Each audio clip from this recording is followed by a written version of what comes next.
ਦੋਸਤੋ ਟਰੈਕਟਰ ਲੈ ਕੇ ਆਇਆ for sale second hand tractor 260 ਤੇ ਟਰੈਕਟਰ ਦੀ ਤੁਹਾਨੂੰ ਕੰਡੀਸ਼ਨ ਤੁਹਾਨੂੰ ਦਿਖਾ ਦਿੰਦੇ ਆ ਪਹਿਲੋਂ ਤੇ ਫਿਰ ਇਹਦਾ ਜਿਹੜਾ ਰਾਬਤਾ ਨੰਬਰ ਆ ਉਹ ਵੀ ਦੱਸਦੇ ਆ ਜੀ। ਡਿਮਾਂਡ ਵਗੈਰਾ ਮੁਕੰਮਲ ਗੱਲਬਾਤ ਦੋਸਤਾਂ ਨੂੰ ਸ਼ੇਅਰ ਕਰਦੇ ਆ। ਆ ਦੇ ਸਕਦੇ ਤੁਸੀਂ ਟਰੈਕਟਰ ਬਿਲਕੁਲ ਓਕੇ ਦੀ ਆਵਾਜ਼ ਦੇ ਸੁੱਕਾ ਪੀੜਾ ਟਰੈਕਟਰ ਆ। ਅੱਛਾ ਭਾਈ ਰੇ ਅੱਜ ਥੋੜੀ ਜਿਹੀ ਕੰਡੀਸ਼ਨ ਦੱਸੋ ਟਰੈਕਟਰ ਦੀ। ਇਹ ਜਨਾਬ ਟਰੈਕਟਰ ਹੈਗਾ 2020 ਮਾਡਲ ਕੈਸ਼ ਦਾ ਟਰੈਕਟਰ ਹੈ। ਟੇਕਾਂ ਲੱਗੀਆਂ ਨੇ, ਸੀਟ ਲੱਗੀ ਹੈ, ਹੁੱਕ ਲੱਗੀ ਚੰਗੀ, ਟਾਇਰ ਟਰੈਕਟਰ ਦੇ ਅੱਧੇ ਨੇ ਪੈਂਥਰ ਦੇ, ਸਾਫ਼, ਕੋਈ ਫਾਲਾ ਨਹੀਂ ਵੱਜਾ, ਕੋਈ ਚੀਜ਼ ਨਹੀਂ ਵੱਜੀ। ਤੇ ਰਾਬਤਾ ਨੰਬਰ ਹੈਗਾ 0300 ਪੂਰਾ 414798 ਤੇ ਟਰਬੋ ਬਿਲਕੁਲ 16 ਨੇ, ਇੰਜਨ ਟਰੈਕਟਰ ਦਾ 16 ਨੇ, ਹਿੱਸਾ ਗੇਅਰ 16 ਨੇ, ਜ਼ਬਰਦਸਤ ਟਰੈਕਟਰ ਹੈ।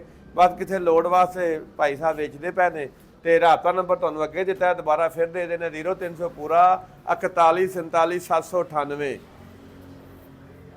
ਨੰਬਰ ਭਾਈ ਰੇ ਅੱਜ ਕਿੱਥੋਂ ਦਾ ਲੱਗਾ ਜੇ ਇਹਨੂੰ? ਨੰਬਰ ਇਹਨੂੰ ਮੇਰੇ ਹਿਸਾਬ ਨਾਲ ਪਿੱਛੇ ਲੱਗਾ ਹੈ, ਵੇਖੋ ਵਹਾਓ ਭਰਾਵਣ ਕਿੱਥੋਂ ਦਾ ਹੈ ਨੰਬਰ। ਮੇਰੇ ਹਿਸਾਬ ਨਾਲ CAB ਕਿੱਥੋਂ ਦਾ ਬਣਦਾ ਹੈ 4621